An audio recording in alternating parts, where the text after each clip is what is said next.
Senate on Wednesday confirmed former Chief of Defense Staff, General Christopher Musa, as Defense Minister after a tense and emotionally charged screening session.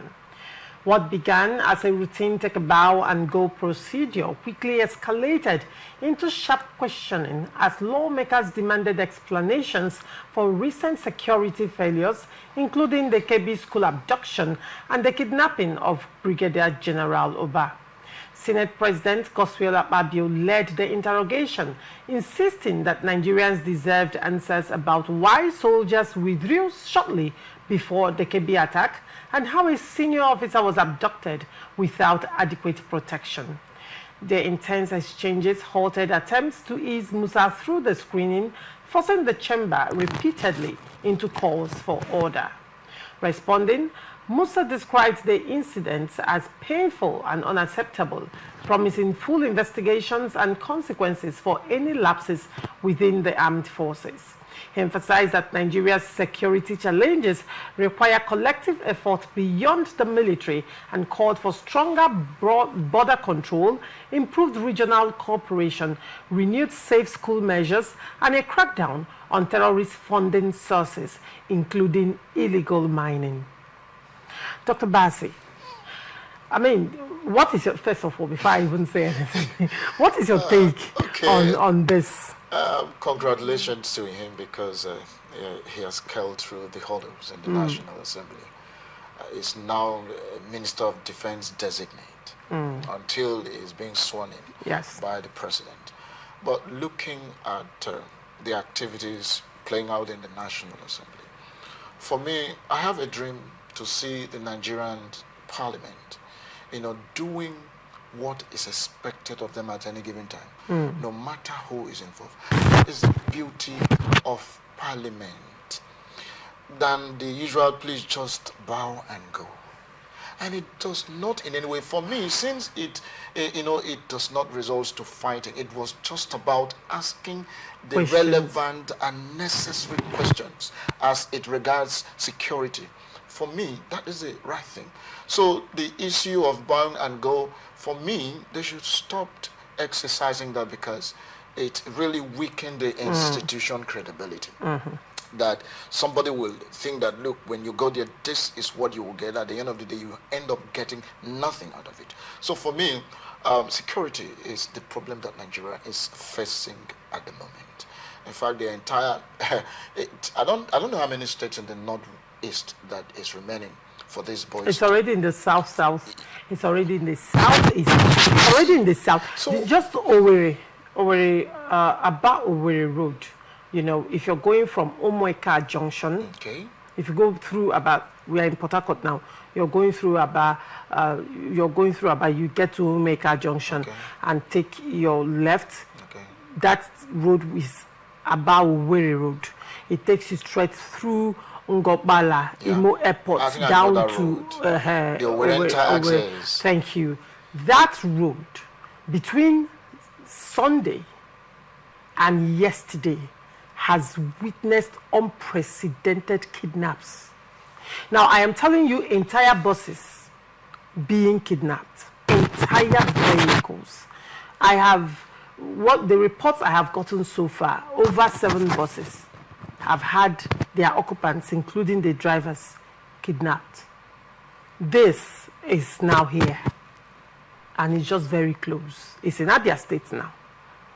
It's in, as long as it's in Abia State, it's also in Imo State because Ngobala is, is along that Imo State. And let me even shock you even further. The convoy, the advanced convoy of Governor Alex Oti was attacked just by Imo State International Airport. And luckily, thankfully, Governor Oti was not in that convoy. It was attacked. It was attacked by gunmen along that Samumbakwe airport in Owerri. Now, very close to that airport, there is a military checkpoint. I mean, that military checkpoint is a menace because the level of traffic on that checkpoint, you'll be in that checkpoint for 30 minutes. I'm saying this because I fly that route. And for a thorough check. Just Thorough check what? No, they are not checking anything. I am saying it on national television. The military at that checkpoint are not checking anything. Probably they are feeding off that power of being military, and that's their checkpoint. Where have you seen military checkpoint checking thoroughly? Opening boots, checking what is inside, scrutinizing the people in the vehicle. So usually when I get to that checkpoint, I now ask myself, why this checkpoint? Why the traffic? And that's not the first time an attack is even happening around that axis. And the fact that there is a military checkpoint on that route and these kidnaps are happening, we should be asking questions. Yes, sir. I think there are a whole lot of compromise amongst the political class, the military, the police, and even among the civilian as well. Those who stand in a better position to provide credible information about these people perpetrating this, dastard act against Nigerians. Everybody just locked up. I think unless we keep telling ourselves the truth as it concerns issues of insecurity in this country, this will even be more in time to come. Now, take a look at this. In Niger State, the students numbering about 200 and something, including the staff numbering about 300, were kidnapped. And these men, they were about 10 in numbers, coming into the school premises with motorcycles. And the question I asked the other day, I appeared on a radio program in Bayelsa State, and I asked, what means of transportation did they use in transporting these students and their staff from the school compound to their hideout? And throughout that period, there was no security, no presence of the security agent, either the police or the military. You mean Kebbi State? I'm talking about in Niger State, that school, that particular school. You see, this happened amongst the military, the civilian, and the political elite. This administration is saying that they are working on the aspect of releasing the list of the sponsors of. What do they mean by working on? The list that has been submitted for years. And this is what Nigerians have been asking. What are they exactly? You have the list, so what stops you from releasing it? They are working. Working. It's futuristic. So the workings does not have an end. You work this year, next year will continue from that same list. Next 10 years you will continue to work on that same list. I know that list is more of an open secret. It is. It's an open. It is. It's an open secret. It is. What I would say to a large extent, do you think that the appointment of the former CDS, Musa, do you think it's going to be a breath of fresh air? Because I have watched several of his press conferences where he openly, you could tell that he has a very hard stance, a very hard position against terrorism and insecurity. Now that he has, in the sense, he's occupying right now the highest office, apart from the president, after the president, who is the commander-in-chief, in the line of defense and security, he's the next in line. Do you think that he will be able to deliver, just like he has promised Nigerians and the National Assembly? I sound different from other Nigerians, right. Who are applauding the minister designate that he has. There's no doubt that he has what it takes to ensure that the security issues in this country is given headlong. But I want to sound very different. Right. What do I mean by that?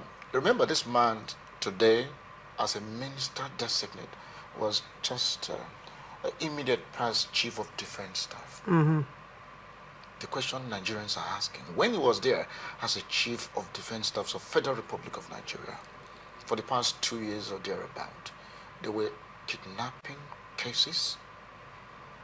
A whole lot happened in the northeast, northwest. There are hierarchies. Yes. He cannot take express decision because he is the chief of defense staff.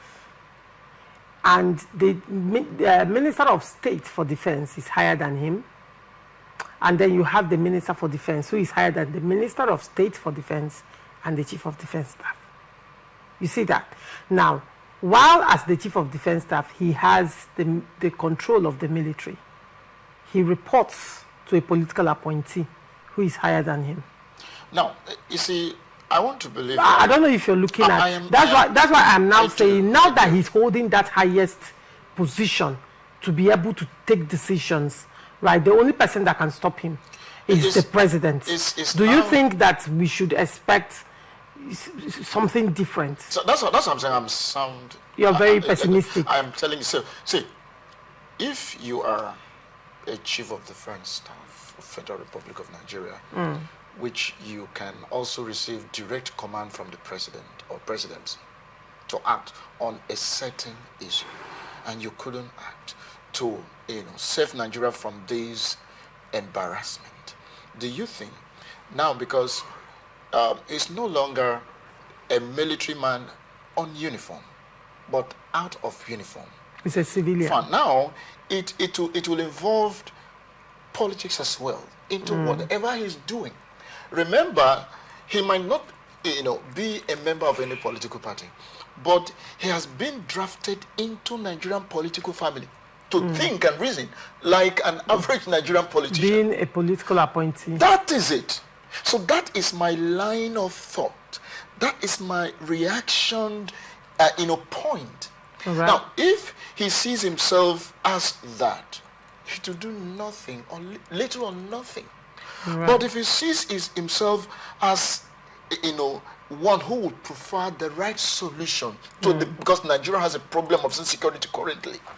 So who can take us out from these national embarrassments? But having taken a look at every other person that has been in limelight, held political appointment or military appointment and all of that within the past few years till now, don't you think, or do you think that Musa will be able to make a difference, considering that his body language, his speech so far, particularly when it comes to terrorism, has been a very refreshing diversion from the rhetorics we've been hearing over time?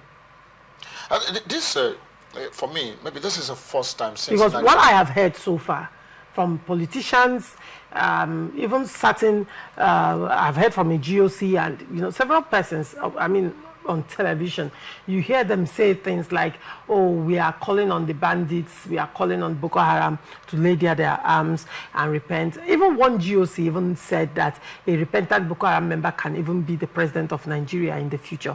So why are they wasting their lives? They should lay down their arms and they will be forgiven, rehabilitated and reintegrated into the system, which has been done before by the military. And but you see Musa taking a very different position. In fact, one of his videos I watched, he ordered the military to shoot. That if you confirm this is when you go into combat with them, shoot them. There should be no mercy. And he has said it severally. There should be no negotiating with terrorists is off the books, it's off the table. That has been a hard stance he has taken for a very long time. Literally, the only person I would say in a very long time taking that kind of hard position against terrorism, terrorists and insecurity. And that's why we have... Do you now think that now that he's going to occupy that position now, that the only person that can stop him from performing is the president? Do you see him handling insecurity in Nigeria? It takes a man with a lion heart to do some certain things. Right. If we want to follow the Nigerian political trajectory and what is happening within, then one would be dissuaded not to take some certain actions. But if in the process of saying all of this, because I heard him saying while he was undergoing the screening, that how could you tell a soldier not to shoot when you have your enemies approaching towards you? That doesn't make sense. And soldiers are now speaking out. Of course. They are speaking out and because about the fact that while they are facing attack, they get a call and say, do not shoot. And these boys will finish and them. They will kill them. So, President, you're not telling them, you have heard of the soldier who granted an interview and said he was they were sentenced to death because they were court-martialed and sentenced to death because they demanded for better weapons. Of course. See, I'm talking about compromise here. And this compromise is within the military hierarchy, the politicians, and even members of the public also, carried out this that doesn't help us as a country. If we want to sanitize the system, let us do this. One, whoever that goes against the rule of engagement should be shown the way out. And before that, the person should be thoroughly investigated. If there is any law on ground to ensure that such a person is punished, they should not keep such a person. So that those around the system should know that if Mr. A commits an offense and is being punished for that, then this man shouldn't even dare think to go into that. But if they say leave him now, don't you know the person that is backing him? Hello? Backing who? To continue making Nigeria, non-existing as a country? One would say to a large extent, because now the Senate, while screening the defense minister designate, it was very heated. And while I was watching that, what was going through my head is, what has the Senate done so far to make laws to tighten the noose on the necks of any possible culprit? I think the only thing that they have been pushing for so far is if someone is caught as a kidnapper, is convicted, conviction for kidnapping will be death sentence. Capital punishment. Capital punishment. That is what I have seen so far. But has it been passed into law? Not yet. Now, what other laws have they made so far with regards to terrorism, with regards to banditry, with regards to killer headsmen, with regards to all these attacks all over the country, ravaging Nigeria for over 16 years? We are talking about from about the 7th Senate to the 10th Senate. What laws have been made to tighten, tough laws around insecurity, robbery, banditry, and all of that? I have not heard any. The fastest and the quickest law in the history of Nigeria made by the Senate is changing the national anthem. How many days did they take? It wasn't just a day. It was on the hours. Just hours. The fastest law in the history of Nigeria is the most irrelevant law with regards to the current reality of the Nigerian country, and that is changing our national anthem to an anthem that was prepared by a colonial master and handed over to us. And you still go back to that. And and after the national anthem was changed, and we are now singing Nigeria, we held it. What has changed? Nigeria has gotten, in terms of insecurity, from bad to worse. We are no longer in purgatory. We are now in the bottomless pit with hellfire, sulfur and brimstone. And that has been the fastest. One would say the selective activities of the National Assembly is a cause for concern. Of course. Why can't they pass stringent laws, with regards to our insecurity with the same speed that they passed the National Anthem law? You see, we have terrorism law that is operational. When you say operational, what do you mean exactly? What I mean by operational is that because any law that is being signed into law by the president after being carried out the whatever processes by the National Assembly and signed into law by the president of the country, it's a law. And that's what it can be a law, but not operational. It's a law. Now, why do I use the word operational? Any law that is being signed is an operational. It's now left in the hands of the implementers to ensure that this law is put to use. Now, it was the former president, now late, President Buhari, that signs that into law. The question here is, does that law has any effect? The answer is no. So what we can say no. In Christian Palace is the logo, not the Rema. Do you know that Nigeria has law more than any country in the surface of this world. Nigeria. We have laws upon laws, but we do not respect, even the parliamentarians do not even respect these laws that they have enacted. Then how do you expect an ordinary man or woman in the street to respect and abide by this law you have made? So until, see, let me tell you, they said that action speaks louder than words. Until these people, have you seen how they behave on the road? When they go with their convoy, they do not respect traffic rules or law. They drive recklessly. In fact, they will drive one way, and if you do not see them, run you off the road. Of course, they will say, go to hell and burn to hatches. They don't care. Is it the people that will make laws that will be kept and respected by Nigerians? Until we change from the usual way of doing things, we will still stand and report and make the same comments and complaints every time. Because it's not helping us at all. Sometimes somebody might see me as being, I'm not trying to be emotional here, but sometimes Nigerians matter cause for being emotional as well.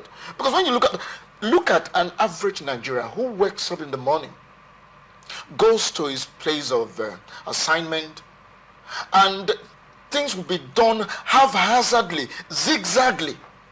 And the same person was saying to have respect laws. I do not know where we are heading to with this attitude, beginning from those we call our lawmakers, from the national to the local level. See, if we don't change from this attitude, from this mentality, from this behavior, we're still running around the circumference and thinking that, okay, yesterday I heard some person say, Nigeria is making progress. In which area are we making progress as a country?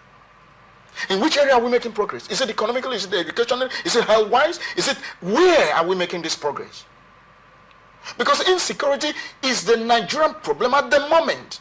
So I want to charge this man, join the rest of the Nigerians, to charge the new defense ministry, who is now at the helm of affairs. Very soon now, either today, I don't know whether the president is even preparing to swear him in.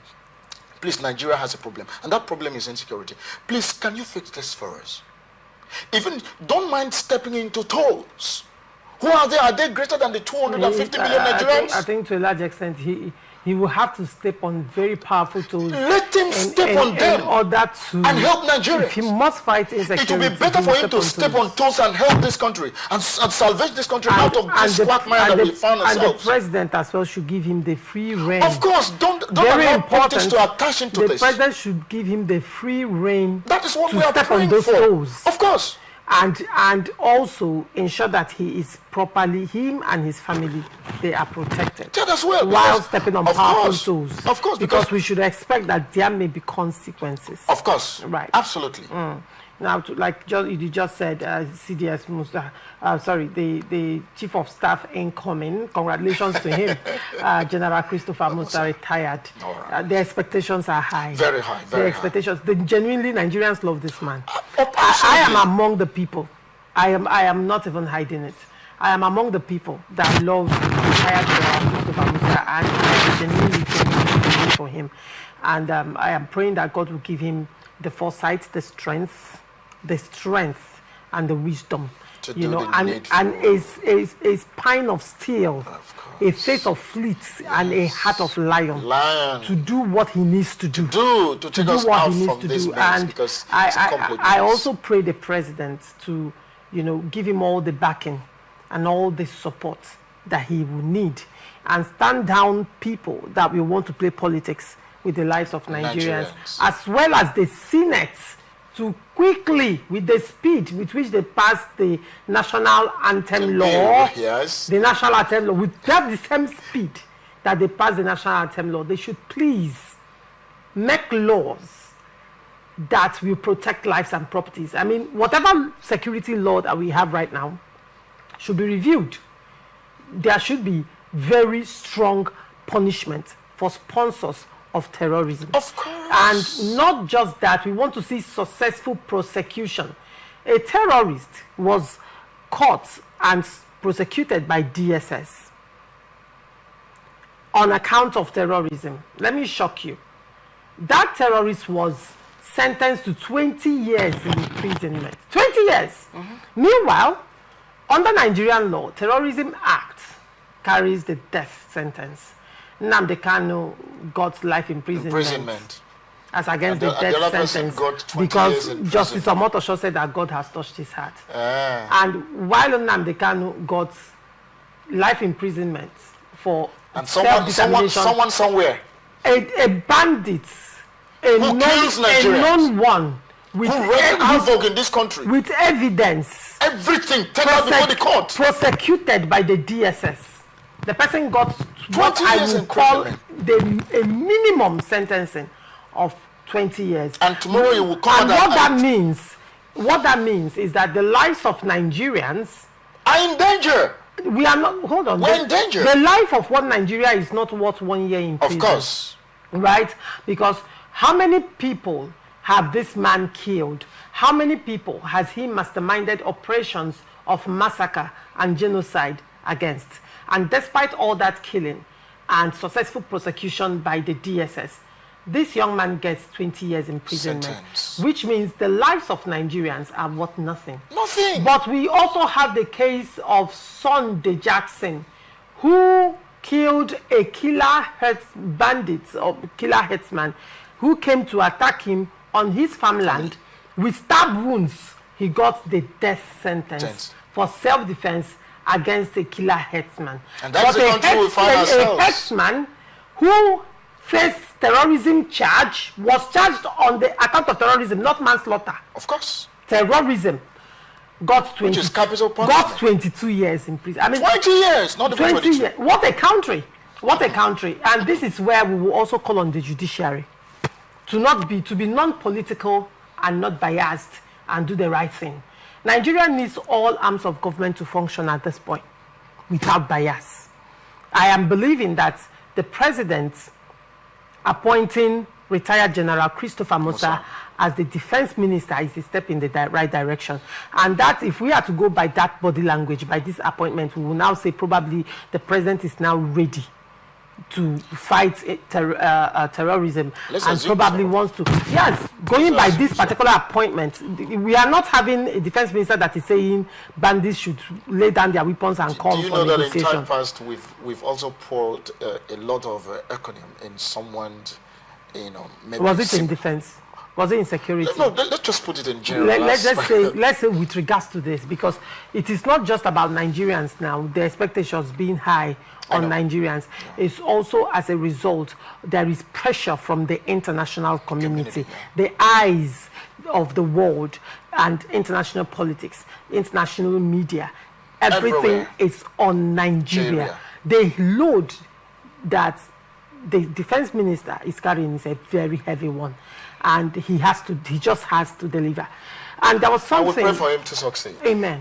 Pray for him to succeed. I am going to say amen for the first time publicly. And that also reminds me, before we round up this program, a lawmaker said something that I find very striking, and I feel that should be implemented across board in subsequent screenings moving forward. If possible, the Senate should pass this into law. Let it be a modus operandi in screening and appointment and engagement of political appointees. When he was talking, addressing the retired General Christopher Musa during his screening, he said that left for him, he would advise that his appointment be probationary for a period of 6 months, and then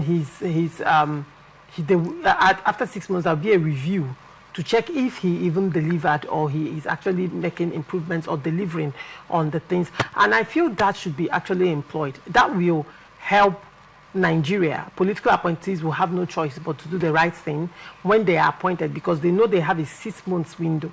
They have a 6 months gap to deliver. Do you think this can work? Let me speak briefly on that. Yes. You see, that's a suggestion for me. This is the first time, just like I was joined, to say that it's superb. But the thing here is, they will tell you that the existing laws will not allow them. It will, a kind of tighten their hands. That is why they at the National Assembly, they can make laws, they can review, they can amend. No, what you're saying is absolutely right.